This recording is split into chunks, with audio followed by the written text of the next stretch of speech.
Welcome, everybody, and we are live here at Aeon Byte on this Thor Day, or you might say Jupiter Day for those of you in the Latin countries.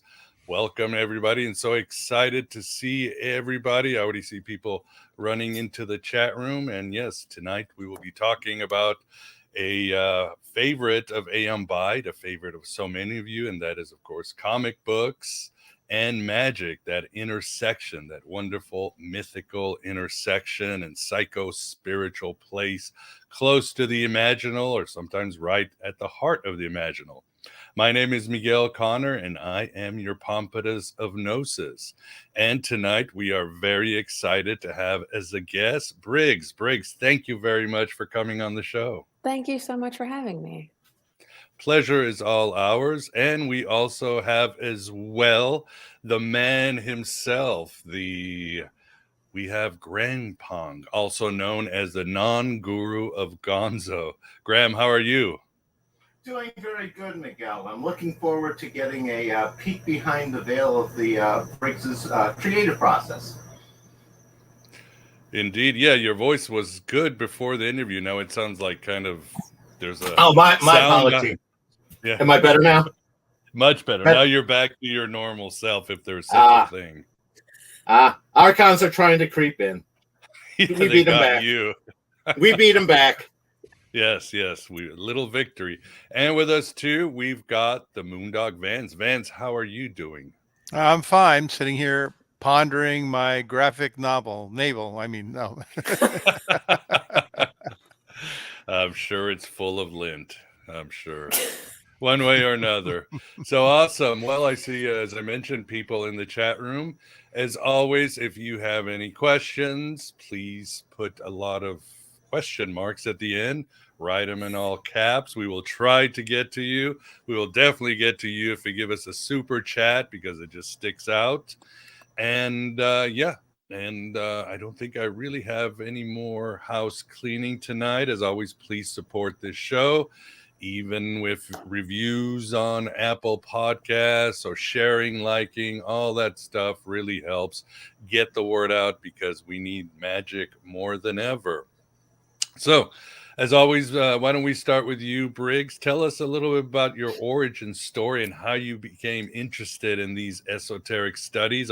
You and I were introduced by the amazing Dr. David Sweeney, who was a guest of the show, and we talked about the OA and David Lynch, and we just had a yabadoo old time, if you would. But tell us a little bit about yourself.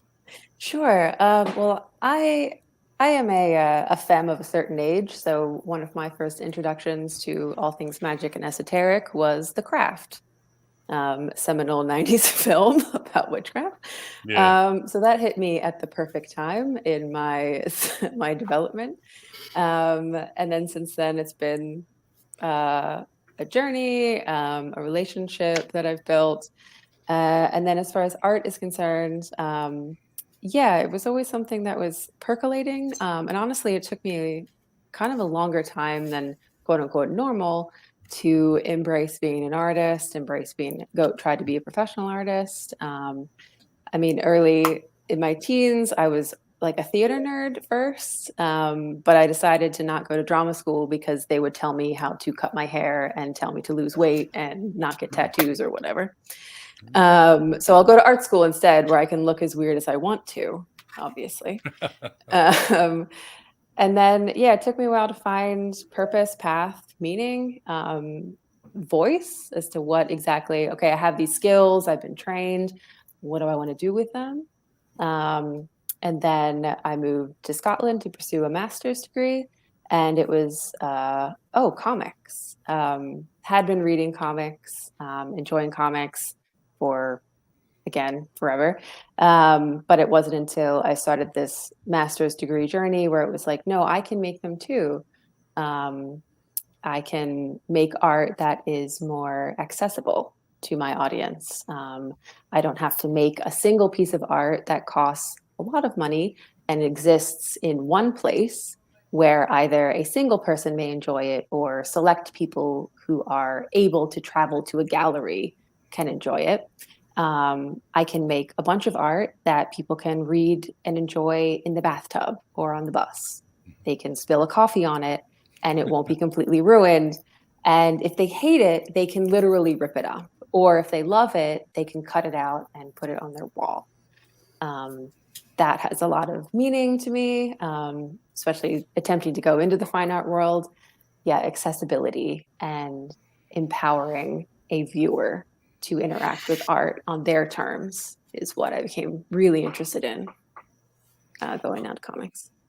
Cool. Well, yes, for the audience, we will be showing some of Briggs's art soon, so you can check it out. It's good. I love it. But Thank you. we talked about we have mutual influences. I don't know for me if it was the craft. I'd have to think about what it was for me, but it was a great movie. I think I've watched 10 times when it came out. It was just a badass movie. And it's sort of it was, I guess, those seeds of Gnosticism, because in the movie they talk about some god above God. I forgot the name of the god. And that always struck me as like, oh my God, there's even a bigger God than the God of the Old Testament. So it was already kind of toying with Gnosticism in that movie, and it stayed with me. But we talk about our mutual heroes, Grant Morrison, Alan Moore, Neil Gaiman. Certainly Alan Moore and Grant Morrison are magicians. They make no qualms about it.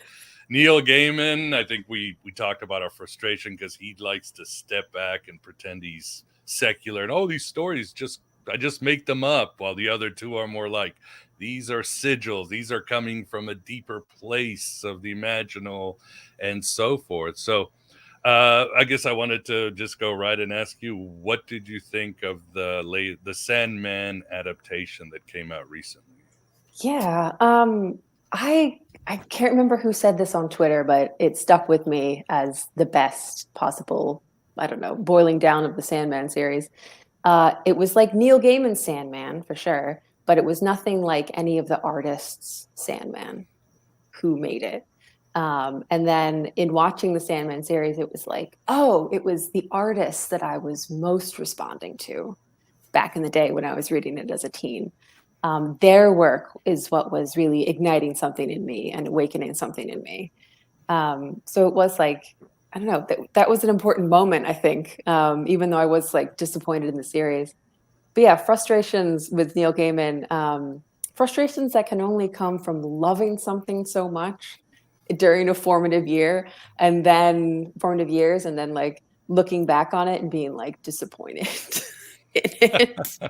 Just like, no, you gave me so much. Why are you taking it away from me again as an adult? Yeah, that's true, especially some of the adaptations that have come out. The Sandman was good, but the adaptation of American Gods was such a horrible shit show. And Good Omens, I hate it. It just didn't do anything for me. So the Sandman, my expectations were low enough where I really enjoyed it. So That's the key, I hear, is to have very low expectations in life.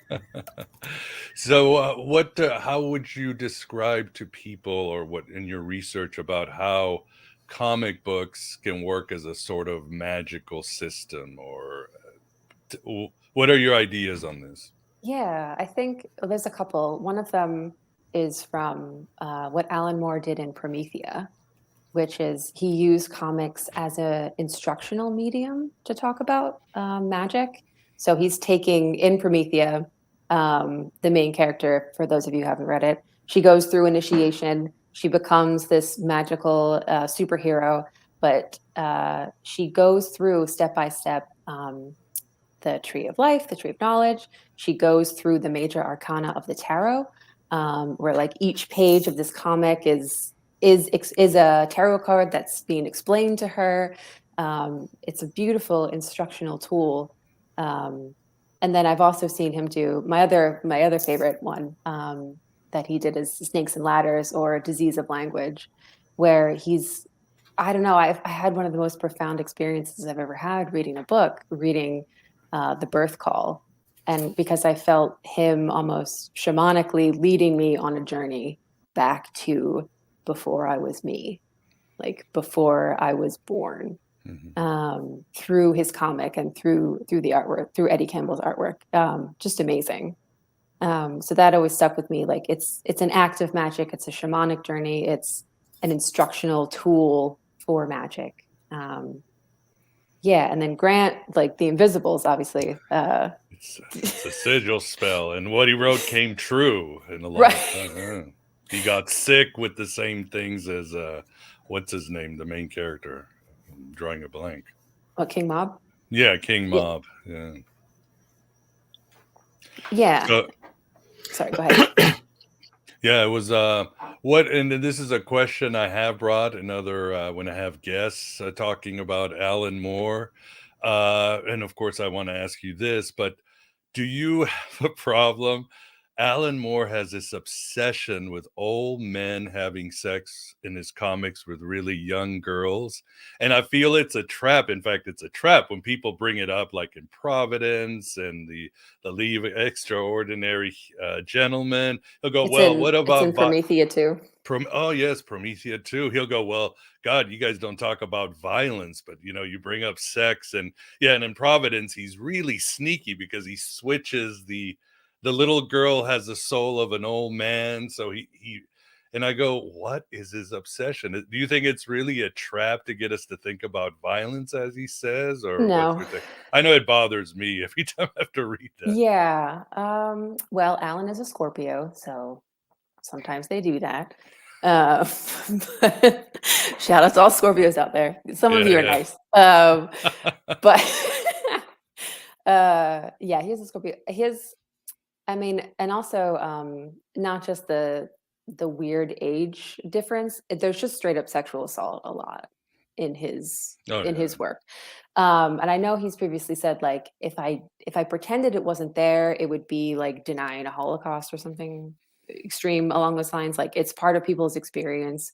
It's a reality that people have to deal with, all of that good stuff. As someone who has experienced sexual assault, I don't really appreciate it. I don't enjoy seeing that's saying it very lightly. I am triggered when I see depictions of it in my media, so I avoid it. But yeah, his, shall we say, hang up, I don't know, about older men and young girls is odd and discomforting, and I absolutely think that we are all allowed to be like, what are you doing, dude? And to feel uncomfortable about it. And like, I don't think that we're being prudes. Especially so, like, I can't really think of a lot of old women having sex with young men in his work. It's not exactly a balanced situation. Yeah, and again, I don't want to make anybody uncomfortable, but I've asked other people because again, it baffles me. Or there's in Providence, or the other one, the side story of Providence, where that Cthulhu monster rapes the protagonist so she could give birth to. I was like, I cannot believe I'm reading this. But again, I think, well, I don't have a problem with, or I do, with the ultra violence of his other stories, and I have sort of a theory, but. Again, what do you think, Grandpong? I know you're writing about it in the chat. Oh, he's gone silent. He's been silenced by the moral majority. No, I silenced myself because I was coughing. No, I think Moore is trying to work through some of his own sexual issues from some of the challenges he faced through his first marriage, and that was a particularly unusual relationship. It was kind of before Melinda Gebbie, the first marriage. His wife wrote porn, didn't she? Or no, that's the second one. That's Melinda Gebbie. Oh, okay, sorry. All right. The first is long-term one, where his daughter Leah is she's the daughter of his first wife, and it's complex. I want to focus on Briggs and her wonderful art. So. Yeah, instead of Alan Moore's sexual hangups. Exactly. No. I want pleasant subjects. Different podcasts. There you go. Well, yes, we'll never figure out. All right. Well, let's talk about your work. What are you working on now? You have your book on Macbeth. Tell us about that. Yeah, it's an adaptation. It's an adaptation of Macbeth. I started work on it in like 2016 or 2015. Maybe I should apologize for all the things that have happened since I started painting witches. it was your It's all me. sigil spell. Yeah, your sigil. Um, Did you kill David Bowie? I can't forgive you for that. oh no, I would never. No, that was the thing. That was the ripcord. Yeah, I He- agree. I always yeah. say reality fell apart when Starman left us. Yeah. Yeah, I started work on it, and then it was just in the background working here, there, wherever I could. I finally found a publisher, Avery Hill, out of London. They're wonderful. They gave me full creative control, so that's amazing. And I just have gone nuts with it ever since. It's coming out in July. It is currently Kickstartering for pre-orders through Avery Hill. They're doing their spring line. But yeah, I basically have hyper focused on medieval art. I've always kind of had a fascination with medieval art, illuminated manuscripts, images of martyrs. There was one fandom back in the day, and everybody made fan art about it. And it was Christianity. And I'm pouring all of that into my adaptation. I decided to do. Yeah, just putting it up Thank you. here, your Thank you. Kickstarter for the audience to take a look, and Yeah. I'll have it on the show notes. But go ahead. Thanks. So there was a Macbeth, a real king of Scotland. He ruled in the 11th century, early 11th century. So I decided to do my adaptation as if it was the 11th century. So clothing, art, weapons, things like that are around the 11th century. The cast is not completely white, thankfully, and I've also tried to do some gender equality in there. And then other than that, it's just witches and murder and blood and as much medieval art as I can put in as possible. Awesome. Well, we look forward to. Yeah, Macbeth is one of my favorite Shakespeare plays. Now, when I talk to friends and people in the esoteric, it's the witchcraft and all that. To me, it's the interplay of Macbeth and Lady Macbeth, Yeah. the symbiotic relationship, which I think psychology doesn't focus as much as they should. Yeah, I guess you can watch A Star Is Born or something else, but that symbiotic and also the play with the anima and the animas, I think is completely brilliant in Shakespeare. I think he nails it, and the story is perfect for relationships, symbiotic relationships, and so much more. What do you think? Yeah, absolutely. Also, like I said earlier, I was a theater nerd and I was a Shakespeare nerd on top of that. So like levels of nerd. And the one part I never got to play that I always wanted to was Lady Macbeth. So in my adaptation, Lady Macbeth is a self-portrait. It's me acting it out, fulfilling my dreams. And getting to be her has been amazing. I think maybe she does get cast as like girl boss, like boss babe, like the perils of woman trying to get power. But I don't think that's complete. I don't think that's the whole story with her at all. And like you said, there's a symbiotic relationship. And you can see it in the other characters in the play. Only Macduff really speaks to his wife, or like has a wife on screen, and they're not even in the same scene together. He just leaves her and just tells her to stay put. Whereas Macbeth and Lady Macbeth have a relationship.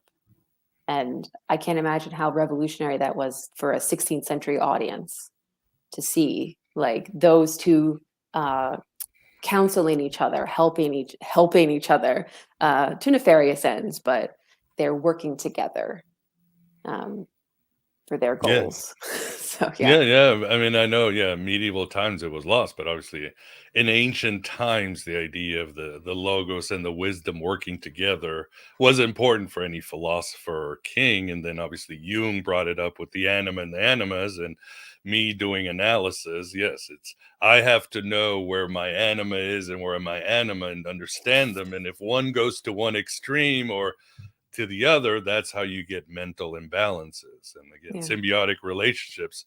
Once I studied that, I started seeing them in my life. I realized as I go down, my wife, there's this weird interplay. Same as at work, friends, our cats. We were talking about our cats before the show. Cats are so lunar, they're anima. So there is an interplay right there. So that's why I think Macbeth is it's amazing. Again, one of my favorites of all times of Shakespeare. Yeah. What do you think, Graham? I was going to say Macbeth definitely sounds perfect because I noticed that you had lived in Scotland, and I was curious how that played into trying to draw from that experience and just the feel and just the essence of the place coming through your work. Yeah, it's like it's a love letter to Scotland because I miss it so much. I was there for 6 years. I went to do my master's and had to go because the visa situation is terrible in the UK right now. In many places, it's difficult to be an immigrant. So coming back here into America, not feeling very settled. At least on the page, I'm painting, beautiful lumps. I'm drawing Dunstan and Hill. I'm, basking in medieval Scottish art and like pouring a lot of love into it. Yeah, there's feel like there's a lot of energy. There's a lot of feeling that's going into this Macbeth for me too. Sounds good. I was going to say, to bring it back to the Magick side, how do you see, like playing off of what Miguel was talking about, Macbeth and Lady Macbeth as the two sides and the Gnostic duality aspect and the playing that aspect? How do you see that coming through in your art? Yeah, it's well, my partner is Macbeth. So that is we're literally partners. We're literally like animus, like, acting it out and working things out together. And it's also, I guess this is a side note, but like it's been a great outlet for both of us to express frustration.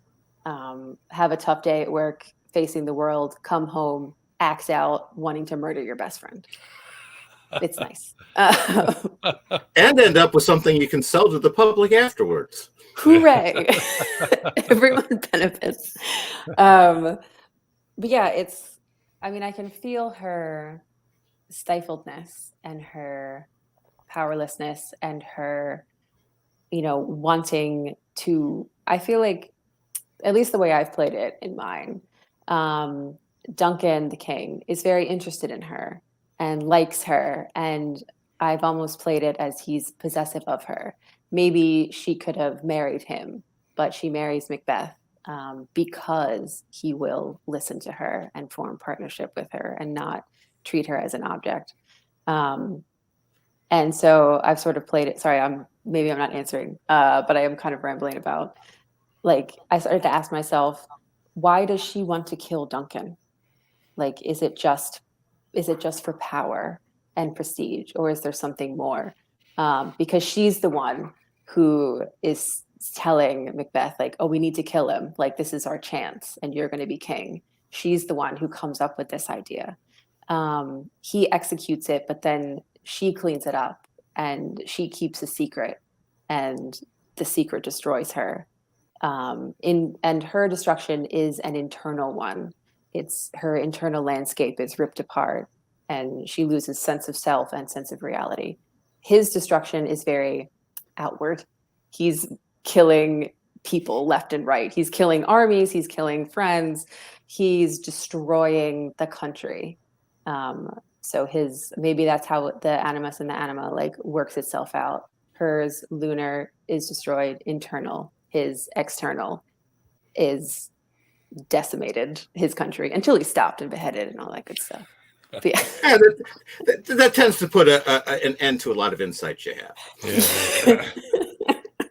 No, those are absolutely, utterly brilliant insights, Briggs. One of those things that it prompts in me is when you were talking about the difference and why she chose Macbeth over Duncan, is you were exploring the concept of the alchemical marriage. Yeah. And that she could enter that into Macbeth because he was willing to accept her as a partner.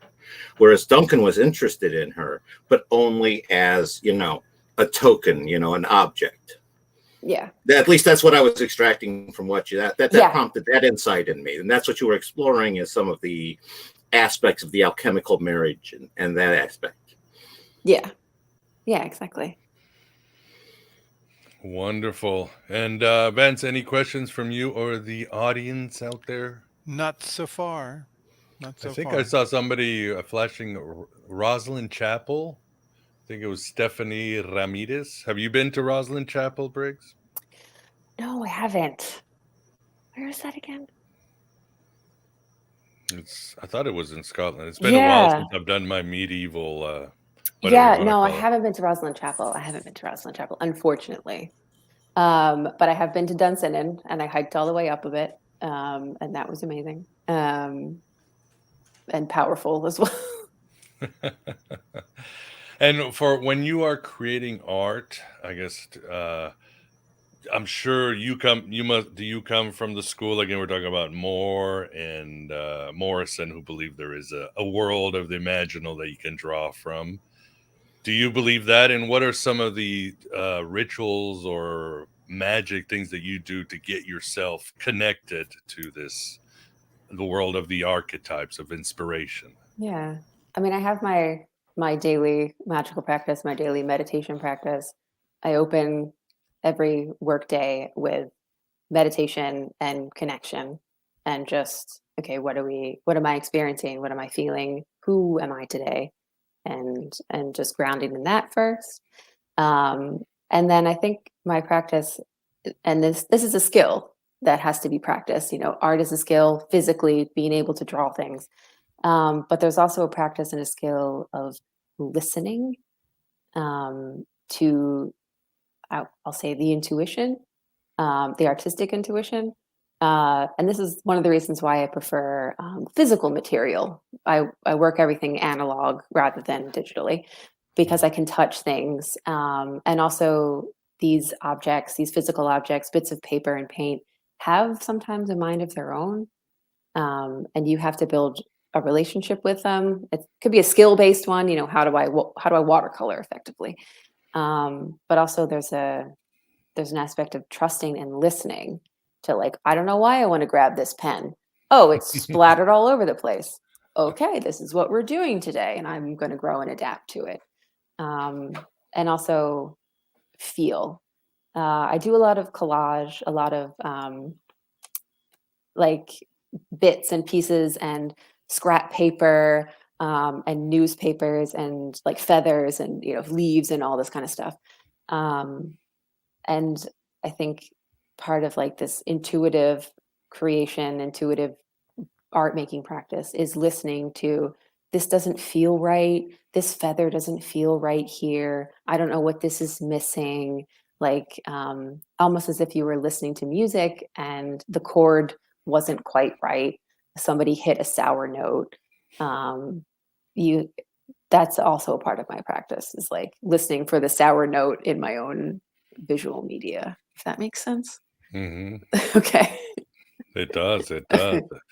Do you have any favorite deities you like to work with, or spirits? I mean, I'll be honest, mine, since everything went crazy in 2020, or maybe after David Bowie left, for me, it's been Hermes. Without Hermes, Mm. I would still be sane. That's all I have to say. So thank you, Hermes. But what about you when you work for inspiration? Yeah, it's Hecate primarily. It has been for a while. There's a few that sometimes they come like in and out of focus. Hecate's the most in focus at the moment. My left arm is covered in like tattoos that are dedicated to the different goddesses. So there's Artemis, there's Mm, Medusa, Athena, like mm. together. Hecate's there, the reindeer goddess, and then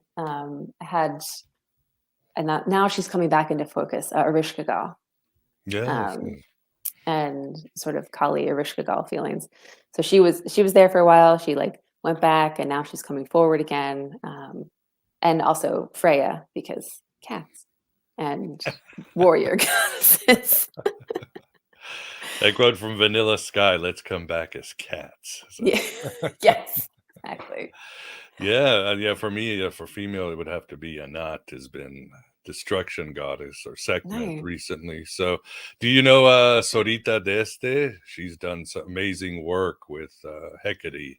She has no. the conference every year and everything. She's really the leading mind when it comes to the goddess Hecate. Mm. So, but I'll send you her information. She's Thank you. amazing. She's written so many books. So, and what advice do you have for artists? I mean, who want to express themselves when they ask you, well, what do I do? And I want to mention too, I was listening to a podcast today, and they had the Matthew Quick. He's the author of the Silver Linings Playbook, and they made a movie. He's done very well, but then he hit a wall, and a big time wall. And he used to say how he would make fun of writers who had writer's block. That's your excuse for being lazy. And then one day he had writer's block. He's like, shit. So he did two things. Well, he stopped drinking, which helped, but he went to a Jungian analysis, and he's like, please, I need help. What's going on? And kept going. And he's starting to get mad at his Jungian analysis. And the Jungian analysis said, look, when your psyche's ready, you will start writing. It is autonomous. And when we say psyche, we can mean the gods, the spirits, what our higher self. There's something beyond us that feed our muse. So, and then one day the psyche worked, and he just wrote this book really fast. So do you feel that way? And what advice do you have for artists out there? Yeah, absolutely feel that way. I mean, the first thing that comes to mind is there is I don't know, it's like an extremely powerful thing that we maybe overlook is the power of saying hello, like to your psyche, to the world around you, to the Fae, to Hecate, like just hello, like not expecting anything, no agenda, just I am here as a being, and I acknowledge your beingness, and we're sharing space right now, and just hello. And it's also, it's like the first step. Like you can't leap off into oblivion without at least like hello, how are you doing? And then for art, like I don't know, just I think going back to that, like it's a skill. I mean, and it is a skill. There's two sides of it. You can get better at both. That's the thing with skills. People have natural propensities for music, math, whatever, reading even. And then, but no child comes, tumbling out of the womb, able to read everything. It's a skill that you learn and you practice and you get better at it. So even if you want to get better at drawing figures, if you want to get better at drawing horses or skulls, you can practice and your skills can improve. And I think the same thing or something similar applies to the more intuitive or psychic side of art creation. Practice. It's a skill. You can get better at it. You can get better at listening to whatever is coming down into you. You can get better at discernment. You can get better at honoring. It's like as soon as you honor one suggestion or honor one thing that you've heard, you get a little bit better at flowing with how you're being directed. So yes, and then I guess that Taoist principle of flow like water. You don't have to bash your head against things. Sometimes things don't work, and that's fine. And you're not bad, and you're not immoral or worthless. You could just do something else. Good advice. Yeah. And as I tell people, religion or spirituality is a form of art. So both, like you said, it takes time. You're not going to have a mystical experience. The gods aren't going to talk to you, off the bat. So yeah, you have to keep working on it, but seek and you shall find. It's there. Yeah. And I always like there's a saying, and I always forget the individual who said it, but it's one of my favorite sayings. I say it all the time in the show, and that's an artist is not a special type of person. Every person is a special type of artist. So find your bliss. That's lovely. Yeah, well, again, I am also not artist, more of a writer. I used to draw a long time ago oil paintings, but that was in another lifetime. So now I'm just a heretic. Well, Graham, do you have any questions for Briggs? I do. I was curious if she saw her art as a type of channeling, because it was very much how she was describing it, where she was basically giving physical form to the unconscious, pulling out of the liminal. Yeah, a lot of times, yeah. A lot of times, yeah. A lot of my art, my tarot deck, some of my like personal comics, they are it's almost like me channeling me, probably with a lot of help. Like I will like thank you, but like it's a tool, it's a process. Art can be a tool and a process for getting to know yourself, and asking yourself, how are you doing? How are you? What are you feeling? Like a check-in. When I first started getting serious about art, it was just self-portraits, just self-portrait after self-portrait as a way to be like, how are you? Who are you? Like getting to know yourself. So yes, it is channeling, but a lot of times it's channeling what is going on in here. Can I get it out on the page and understand it better? No, sounds perfect. I was curious as far as that pulling it out. I was noticing Yeah. some of the influences in your style, and you seem to come from what I describe as the Baron Story school of art, which was Dave McKean, David Mack, Bill Sienkiewicz. And it's like, I'm noticing through there, it's like you're very much, Dave McKean, David Mack collages that you often use. And, J.H. Williams, like you cited Promethean, I wasn't surprised because I noticed strong J.H. Williams page layout influence on your style. And, the one that I was curious, and I don't know how conscious this is, was Seymour Chwast. And he's done adaptions of the Divine Comedy. He's more of a European artist, and he's very much incorporating more of the personal stylized figures that I notice you reaching for in your work. Because that's where I see it's like I'm excited to see where you go next, because you're sort of in that in-between phase where you don't have that mastery of the medium quite yet.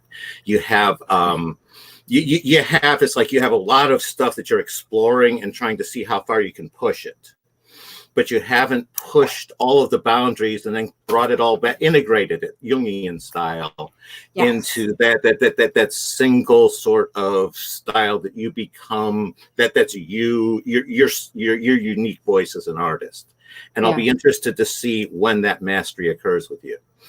I was curious, what are your thoughts as to how on those influences, and who have I missed? Yeah, I mean, you hit them. Like I remember the day I bought my first David Mack comic. Like that's how. I remember. I think I was 18, and I bought a Kabuki comic with all the watercolors and the collage. And I just remember like opening it up and just being like I can't. Like this is too good. I'm gonna throw all my brushes away, and I can never accomplish this. So yeah, David Mack, Dave McKean, they always get, and J.H. Williams, yes, all of his amazing page layouts, but none of the cheesecake, which I find I don't like. It sells comics though, and some artists like to draw it. It's like, I don't know how you could get Frank Cho without his, unique aspect he brings to the female form. Yes. And some people love it. Like people like drawing it and people love it. It is not my cup of tea. I won't yuck anybody's cheesecake yum on that front. It's not quite as over the edge as some of Alan's writings and works. Right. I think, and then I think I have to wheel it back to more like historic influences. A lot of medieval manuscripts, which are unfortunately anonymous. They are sequential art. They are works of sequential art. It's just comics before printing press came out. And they're telling superhero stories. Let's be honest. They are. So the one that is named is Hildegard von Bingen, being an artist and a mystic, and she's a huge influence. Hilma af Klint is also a big influence. She's also a mystic artist. She was never commercial. She never put her paintings up for commercial sale because they were giant meditation tools and spiritual practice tools. And she is credited as she's the first person in Europe that we know of to do abstraction, pure abstraction. like before Kandinsky. So she's a great influence. If you haven't seen any of her work, it's just amazing. And they were huge. They were like 7 and 8 feet tall, giant canvases. Yeah, and then I think other than those two, the medieval stuff, and Pamela Coleman Smith, just because that her just draftsmanship is, god damn it, like just makes me mad. Do you ever just see something and be mad at it because it's so beautiful, it's so perfect? Yeah. You wish you could be as good as their mistakes. Yes. Yes. I was going to say, and Alan Lee, all of his beautiful illustrations from Lord of the Rings. Sounds good. I was going to say Maxwell Parrish is one I always enjoyed. That's of a similar sort of there. One question I have as far as storytelling: have you explored Scott McCloud and his comics trilogy with understanding comics and making comics? Because that I find invaluable to just it's like a Rosetta Stone for just the medium. Yeah, that was when I was doing my master's. I was just a painter, fine art painter before, and decided to make my first comic. That was Understanding Comics was like one of the first books I nabbed, just to be like, give me all of your information. So yeah. He dates the first comics all the way back to the ancient Egyptians and the temple walls and all. So, of course, yeah. And do you ever find any of your art or to be predictive or come true? I mean, they always say it. I've had writing some of my fiction come true. One novel came very true in my life. So. That's amazing. I have had Triskelion. That's the one I have on my desk. Triskelion was conceived as a spell in comics form to put parts of myself back together that had been broken apart through trauma. And I feel like it fucking worked. Excuse my French. That's okay. And also, like, once I had finished this work, I don't know if you can hear him laughing. After I finished this work, I reconnected with the person who's my partner now. We had met when we were 14. He kept showing up in my dreams. And then after this book was finished, it was like, no, now you're together. You can be together. So that, I'm not sure if that falls into the category of coming true, but definitely effective. Yeah, the veil is, the barriers are thin, the veils are, it definitely falls under that category. Yeah. It's amazing when linear time takes a pause and you're just in the flow, in a nice dream. And what for Grant Morrison, what's your favorite of his comic or comic book series? I'm gonna have to say The Invisibles, because that's the first one that comes to mind. Animal Man is also incredible, where he's speaking to his creation, and interrogating why are you traumatizing me constantly, which is fair. But The Invisibles, I still have my Invisibles button on my jacket. Yeah, every time I reread it, I tell people I don't read The Invisibles, I experience it. It's a complete experience from beginning to end. Although I have to say these days my favorite is Nameless. And I know most people don't like it, they hate it, but to me it's just the best. It's like that was more like the Batman one. He was really exploring the Dark Mother for a while. Excuse me, they were very much exploring the Dark Mother for a while. I definitely felt that he was doing that in his run on Batman too. That's true. And then it felt like Nameless, they were doing it again. But yeah. Awesome. Benz, any question, or the audience have a question? Yeah. And then we'll go to look at some of her art. There was an interesting question, which is, what do you think about this business about the AI generated art that you see all over the internet? Well, for those of you listening on audio, it's where's my screaming pillow? To just scream into. I think first of all, it's a misnomer. the AI is not generating anything. The AI, it's like a crime, because what it's doing, all these AI things, they're combing the internet and stealing images that people have created. And people they're categorizing them with mood, what kind of person is there, so that when you input something into the AI, it mashes existing art together. So it's stealing. And the artists who have made this art, historic, still working today, none of us are being compensated or credited. This is not an original creation. This is, I don't know what to call it, an amalgamation. Frankenart. Frankenart, yes. And yeah, it is cheap, but it's not miraculous. It's not real art. If you want to put it that way, it's a horror. I'm horrified by it, to be so honest. Oh, I agree, but their defense is going to be it's just similar like sampling that people do in the music industry. Right, which is BS. I agree. I that's why I led with I agree. I said, but that's exactly how they're gonna spin it when you complain. I know, because I've heard it too many times. Yeah, and then it's going to be, I'm sure there's probably already NFTs of AI art, which is another layer of horror on top of it. Baudrillard and the decay of the myth, and it just keeps decaying until we've got nothing, just commercial logos. Yeah. Just the destruct. Well, we said that's the end of society. That's how you can tell if a culture is ending. So NFTs Western culture is ending. NFTs are taking money from people with no sense. I was curious, getting back to Briggs and her artwork, about your tarot cards. I was curious about your process about coming up with the set, how you channeled the artwork, how it was related to the hero's journey, especially, since you went through Promethea, and I familiar with how that would have related to it. So just curious how you brought all of that together into one deck, and especially how I can get one of those, because I have a couple dozen decks and I would love to add yours to my collection. Oh, thank you.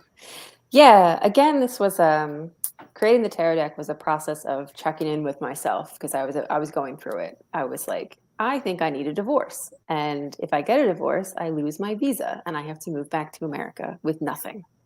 So I need to make a decision. And so the only thing that I thought to do was, I'm gonna sit with my feelings, which is difficult, but I'm going to make a painting, because paintings take time. Paintings take sitting.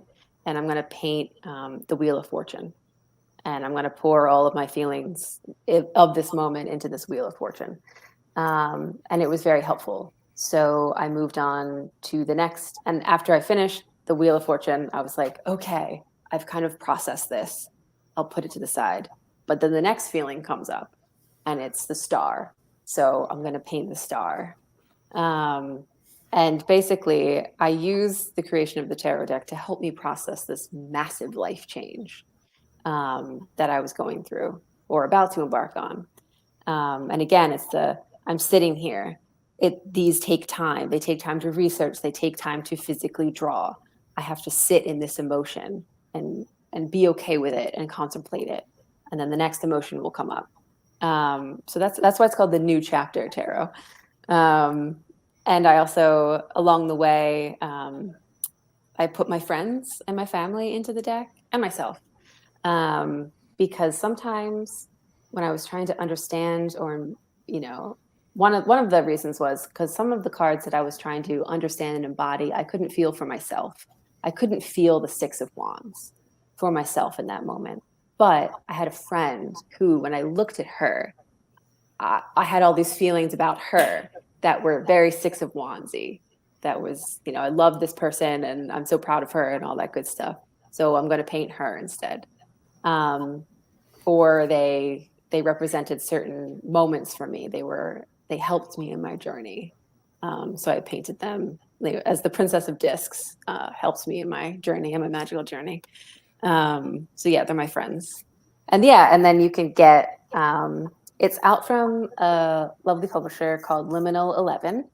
You can get it through their website, although they're based in the UK, so you might get all kinds of tariffs. But they are available in your local Barnes and Noble. You can see if they're in stock near you. Very, very cool. Very cool. No, it sounds like what you managed to produce was something in that art and magic category with your tarot. You were pulling the universal meaning through the personal meaning and setting up, that syzygy that is art and magic together. So thank you. I look forward to your deck. Thank you. Let's take a look at some of our. Where is it? Let's take a look at some of Briggs's art. Yes, I got it to work. All right. Well, let's tell us what we're looking at, and we'll go down this journey. Sure. We are looking at a page of Macbeth. And we are looking at a page of Macbeth that includes a tarot card. Many tarot cards appear in my adaptation of Macbeth.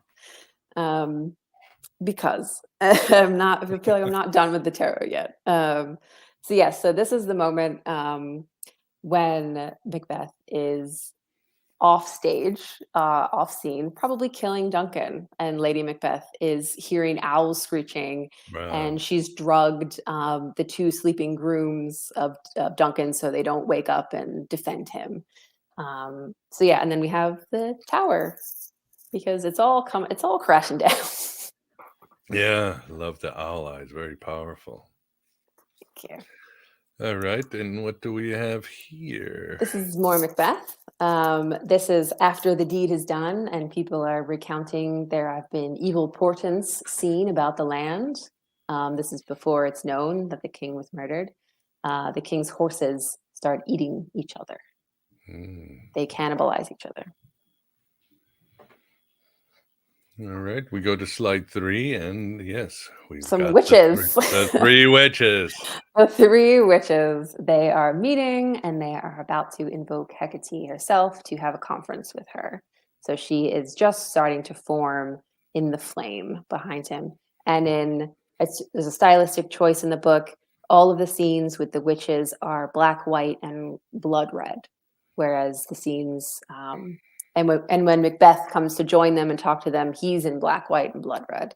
They exist in this otherworldly space in the comic. Well, yeah, and for the audience, as many scholars, medieval scholars, have said in the run, it was not till like the 12th, 13th century before the Catholic Church really took control of Europe. It was still a very fluid, Christianity was fluid, paganism was very accepted. I think Pope Innocent in the 12th century would urge Catholics to go to mass once a year at least, so this stuff was in the air. It was kind of a cool time. All right, what do more we have Macbeth? I've got more Macbeth. This is his enemies are gathering below his fort on Dunsinane.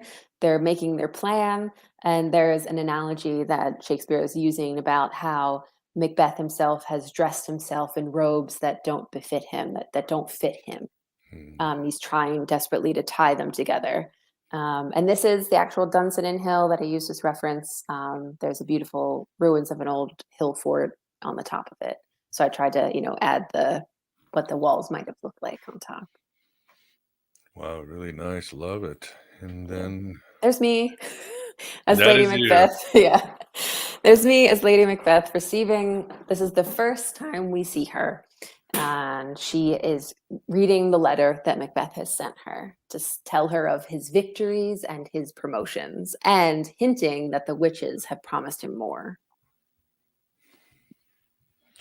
Very nice. Okay. There she is a little bit later in the play and not feeling so great.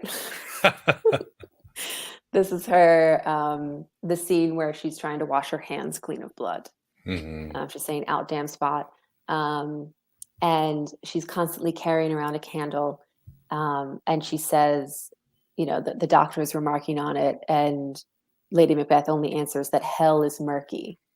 So she's surrounded by darkness. And she's trying to ward it off with her candle and keep her hands clean. All right.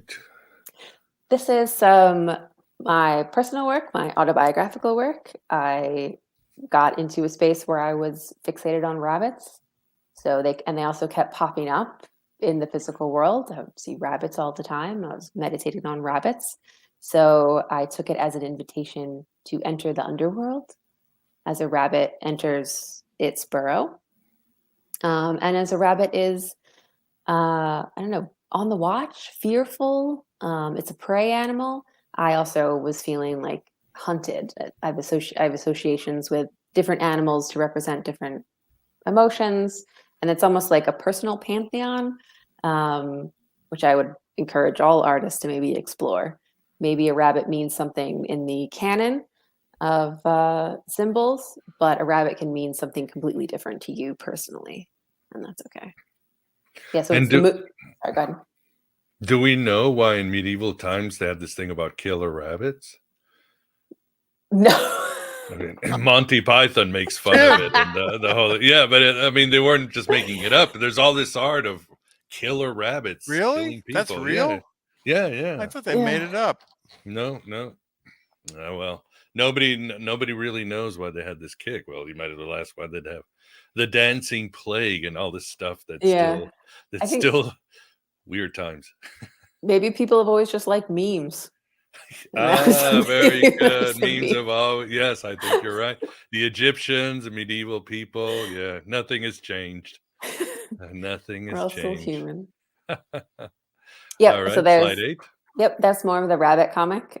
Me as a rabbit, me as a March hare, losing my mind, going under and going upside down. This is a liberating practice. This watercolor self-portrait was a big actual watercolor that I scanned and kept the digital files. And then it's a liberating practice for me sometimes to print out my old artwork and rip it up and put it into new artwork. So that's what this is. This is a print of an old artwork that got ripped up. And put sampling. Into a new one. Yeah, sampling. Sampling. Yeah. Very nice. All right, slide 9, and we got the High Priestess from my tarot deck. And this is the cup. This became the box art, which is lovely. So we've got 3 goddesses and a sort of hidden tree of life behind them. And different rainbow colors around chakras that elevate upwards. So we've got Kali, we've got Mamawati, and we've got Athena. So we've got 3 different kinds of women. You could say Maiden Mother Crone. You could also say, Athena with her logic and her thinking mind. Mamawati with her more sensual side, and Kali Ma with her vengeance side. And it's important to have all 3 when you're out there in the world being a femme. Indeed. All right, slide number 10. Judgment card from my tarot deck. This was fun. This was, I don't know, I don't fully understand this card. And meaning the artwork that I made. I don't fully understand, but I was, again, trying to let myself be taken over by it. It's ruled by Aquarius. So it's like, okay, this is going to be weird and I'm maybe not going to understand it, and that's fine. But it's powerful, and it's about cycles, and it's about growing and growth. These are beech leaves. It's a beech tree growing. Beeches, again, they mean something to me. And they also, I love them partially because they hold on to their leaves all throughout the winter. And they only drop their old growth when the new growth is ready to come. She's always protective almost of her leaves, even though they're dead. She's holding on to them, and then, before they regenerate. So I love this card. And I loved working on it, but honestly, again, it feels right, and that's okay. But I'm not sure I intellectually understand why I made all these choices. Is that the tree of life there, the top of the tree of life? Yeah. The Chakma and Bina, and then the Ein Sof. Yeah. It's flying away. I'm sure the answers will come to you when it's time. When the psyche's ready to tell you what it is. This one. The Ace of Wands. Yeah, Ace of Wands for my tarot deck. All of the aces have the alchemical symbol as the background. And all of them deal with the 3 different astrological signs that represent the element. So this one, Aries, Leo, and Sagittarius. So I was thinking about the different transmutations, the different forms that fire would take. Thank you. And so we have illuminating light, illuminating fire. We have warming, radiant fire for Leo, illuminating for Aries, because it's cardinal. And then a wildfire, a destructive yet regenerative fire for Sagittarius. And I was trying to use color and form to just get that feeling across. And then the wand, for all of the aces, I was trying to go back into the most ancient version of a wand, a disc, a sword. So of course we have Caduceus. Awesome. Yeah, I want to go through all your art. Are you good? I know some guests can only do Oh an yeah, hour. I didn't even notice. Okay, yeah, I'm good. Okay, Thank you. good. Yeah, so I had to bring Kronos in, but yeah, no, this is a blast. Number 12. Yeah, a bit of autobiographical art this is right after I moved back to where I grew up, back to America. So I was trying to process all these things. And again, I love working on paper that is not meant to be worked on, inappropriate paper. That's what I usually say. Before I left Scotland, I brought back a bunch of newspapers. So I'm drawing the self-portrait of feeling displaced, not knowing where I am on top of the Scottish newspaper. Oh, wow. Yeah. Yeah, I can feel so much in there. Wow. Must have been hard. Yeah. All right. 13. Yep. The 13. Cool. The 13th one. Yeah, another autobiographical comic. I was having this dream or this visualization of a tapestry, and pulling apart my tapestry, but that it was also like bleeding, like alive, which is like very visceral. So I was trying to process those images through art. So I've got a couple different layers. There's an image of the unicorn tapestries as the base, and those beautiful tapestries. But it's again a work of sequential art. It's a sequential series of tapestries showing a unicorn getting murdered and bringing it back to the palace. And these birds that are making their nests and ripping apart the tapestry to make something new on top of it. Yeah. Very powerful. Yeah, and for your tarot events, we need to bring it up to Sunshine Valerie because she's our tarot girl for. She's in here tonight. I saw her. Oh, she is? Oh, okay. Yep. Not saying much, but she's there. All right. Oh. Slide 14. Wow, this is gorgeous. Thank you. More autobiographical art about my mom. And working through this image of performance and theater and acting out roles. So I was drawing inspiration from a lot of beautifully illustrated theater playbills from the late 19th century, early 20th century, and drawing over them and creating stages on top of them and just making panels that maybe didn't really have much images in them, but what would it do? Would it still function as a comic, I guess? Amazing. All right. Then we go to number 15. Yep, that's from the same comic, the same short comic. I do a lot of like short runs, 2 to 4 pages, just to work something out. So again, this is a old playbill plus work that I had previously done, a larger scale watercolor self-portrait, working through similar emotions about mothers, but printed out, ripped up, and repurposed, which again is very liberating. Yeah, I bet. Yeah, this is more weird collage stuff. I was drawn to buy a pack of random vintage postcards on eBay, which you can get, which is amazing. Really? Very cheaply. Yeah, just a random stack. Some of them have writing on them, which is even better. So again, working through home and visiting and where am I? How do I ground myself in where I am, and how I've gotten here? So this one doesn't have the text on it, but it is a comic page. Well, I'm looking at a question here. I don't know if you want to address it. Somebody wants to know. 2 to 4 pages. Yeah. That I started doing that right after my master's as a necessity because I was, working part-time, trying to figure out what to do with my life. So I started just doing 2 to 4 pages of comics because I would write something, I would have an idea, but I wouldn't necessarily have time to make an entire work.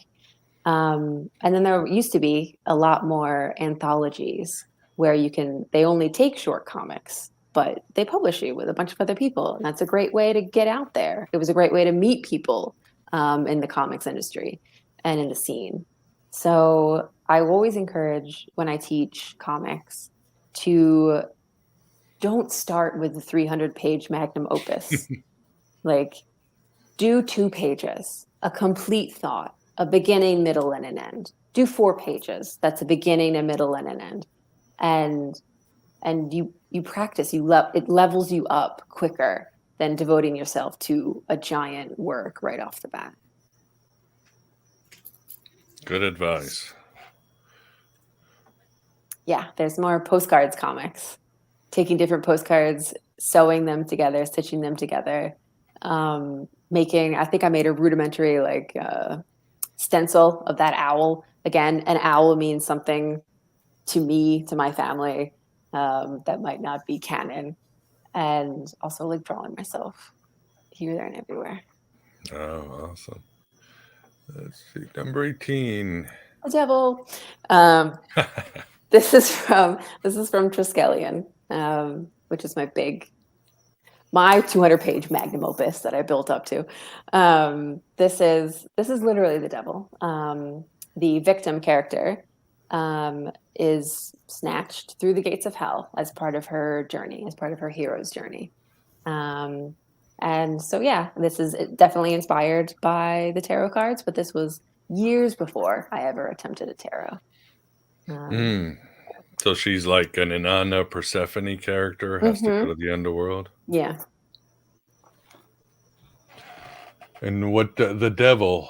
Tell us about the devil. It's fascinating. Fully. Yeah.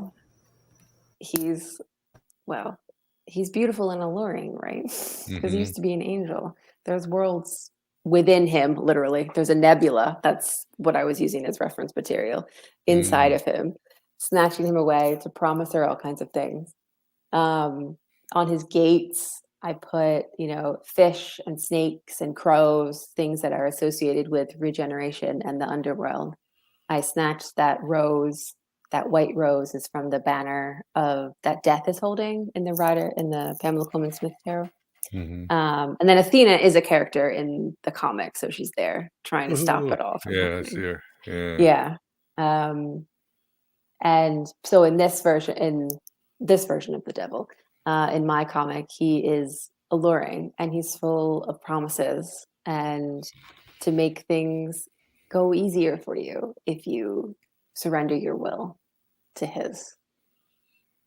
Awesome. I love how you have Athena. All my women friends never liked Athena, but I think she's awesome. I think she's misunderstood personally. But. Yeah. 19. What do we have here? Oh, this is repurposing. This is sampling Sailor Moon comics. Sailor Moon, huh? Yeah, absolutely. I mean, I should also throw her out as a massive inspiration. The way she does panel layouts, Nako Takeuchi, is amazing. It was so liberating seeing her work. She doesn't care about context. She just cares about feeling. And it was like, this is beautiful. This is brilliant. I love this. So yeah, Triskelion is about a victim, a hero, and a villain. Each of them get their own specific kind of chapter where I delve into the archetypal hero, victim, and villain, and what that looks like for a female character. So this was from the chapter about female heroism. So women who are heroes. So Sailor Moon is an example. Shira is also an example, which is what the painting is in the middle, Right. which was extremely formative to me as a femme of a certain age. So yeah, so we're sampling and we're resampling. Yeah, so we've got this. I cannot pronounce her name. She's the Welsh flower goddess, and this is an illustrating part of her story, where she's made from flowers to be somebody's bride. She has no choice in the matter. She's perfect sweetness, nothing but flowers. But she rebels and she hucks a spear at her husband from, across the stream. I think has to hit him in the foot or something, some very specific way that is the only way that he can die.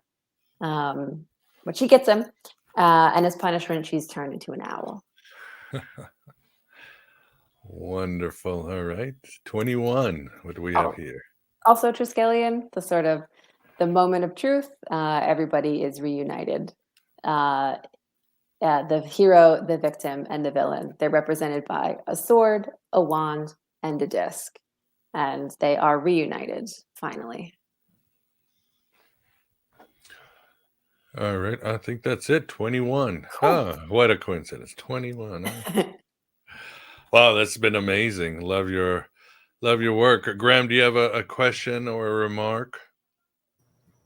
I was going to say the manga part kind of reminded me of Leah Hernandez, who did a bunch of manga inspired, like even steampunk and stuff in the back in the 90s and 2000s. She was one of the pioneering women in the small one. The other one that I was thinking was you were talking about the people trying to break in. Small Press Expo would be one that I would definitely say they should need to check out. And what are your thoughts on all that? Did you ever go to Small Press Expo? Did you explore that route at all? Yeah, I've gone as a visitor. And then I think you have to apply to get in because it's so popular. So I don't think I applied to get in this year because I was going to Thought Bubble. But next year, I'm definitely going to apply to get in again. But yeah, going as a visitor was amazing. It was like all my favorite friends from Twitter are here. And Artist Alleys, have you done some of those? Or? Yes. Yeah, I did a lot. I did a lot in Scotland. I only got to do like one or two back here before the pandemic hit. Gotcha. And like, nope. And Thought Bubble, where is that? That's just outside of Leeds in England. Harrogate specifically, yeah.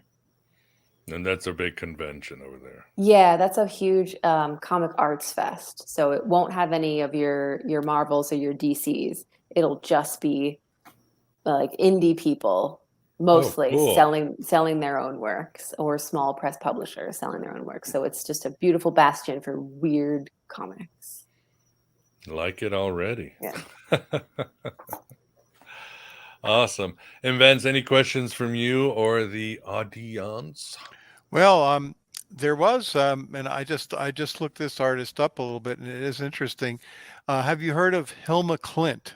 Oh yeah, that's the one I was talking. That's the artist I was talking about earlier. Oh, okay. I'm sorry, I must have missed that. No. Yeah, Hilma. What are your thoughts? Share your thoughts. God, she's an amazing inspiration to me.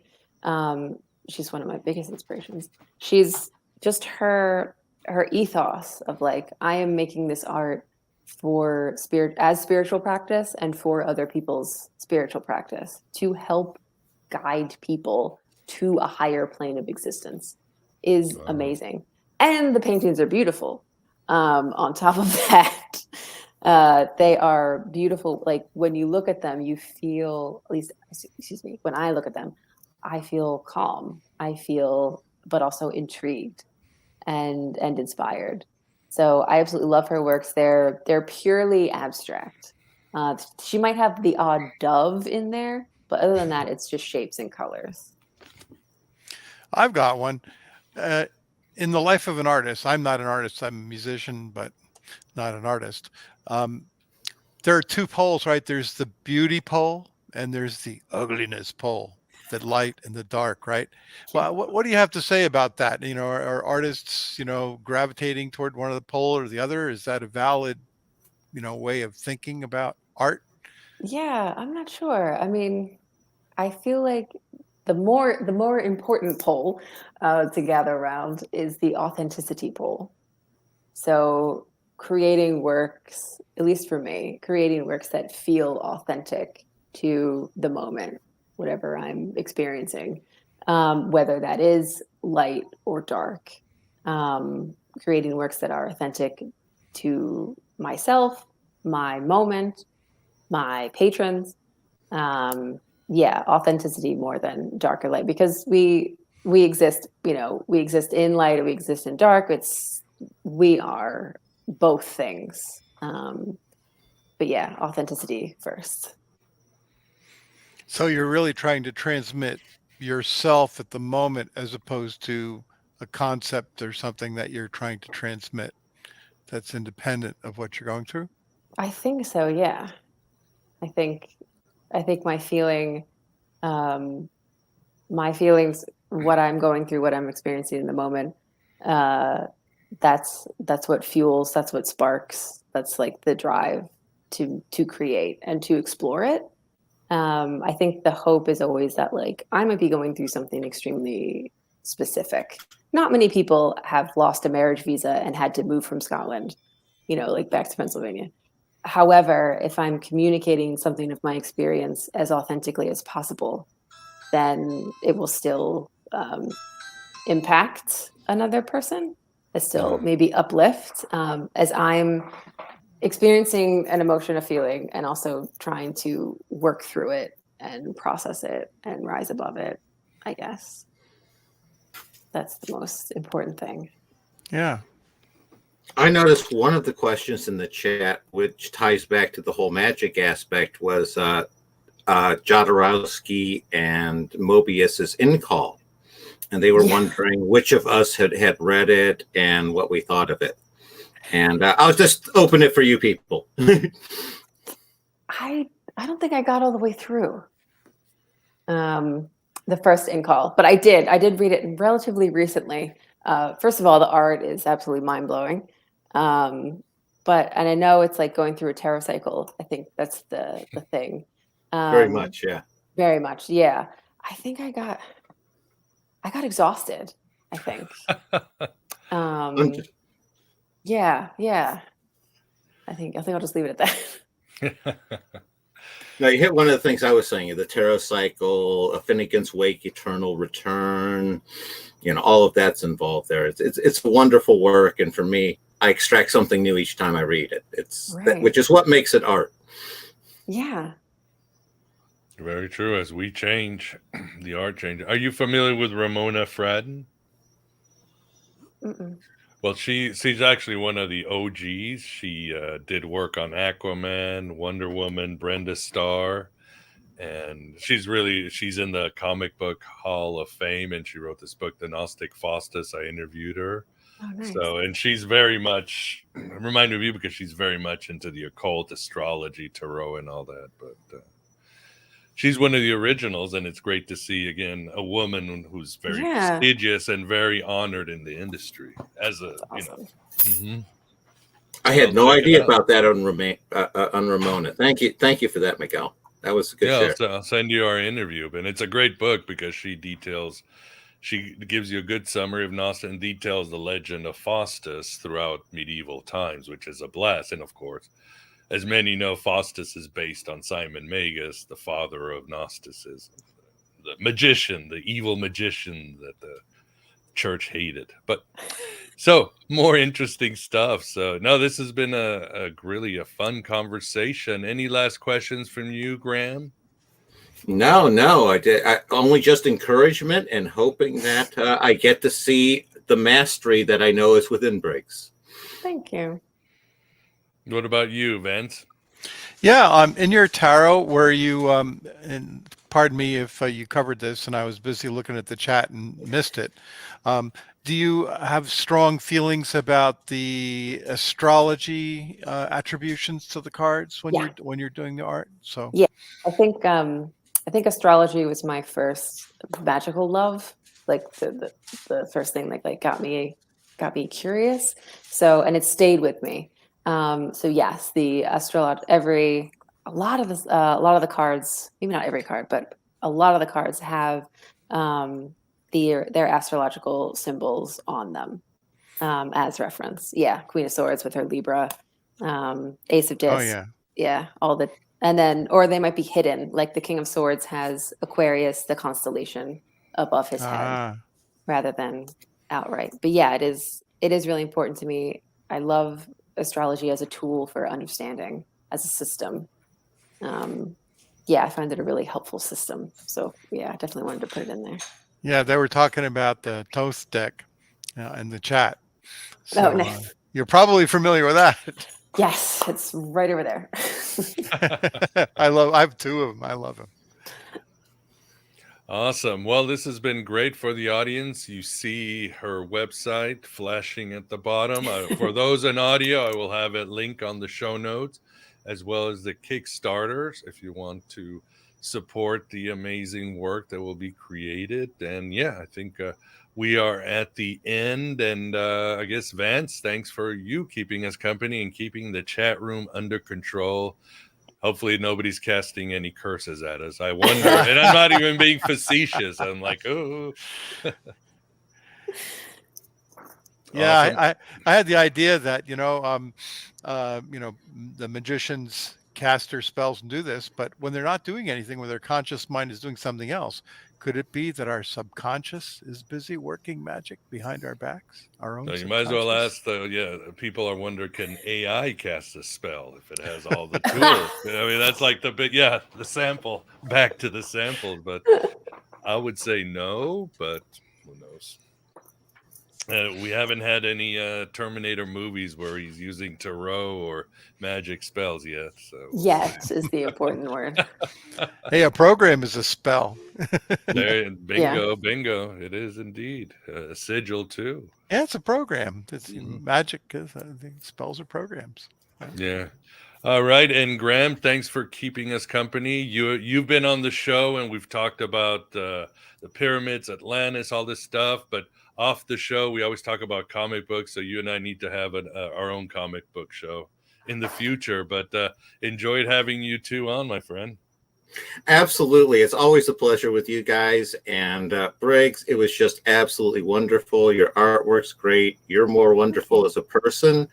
And to quote the Wild Stallions, be excellent to each other and party on.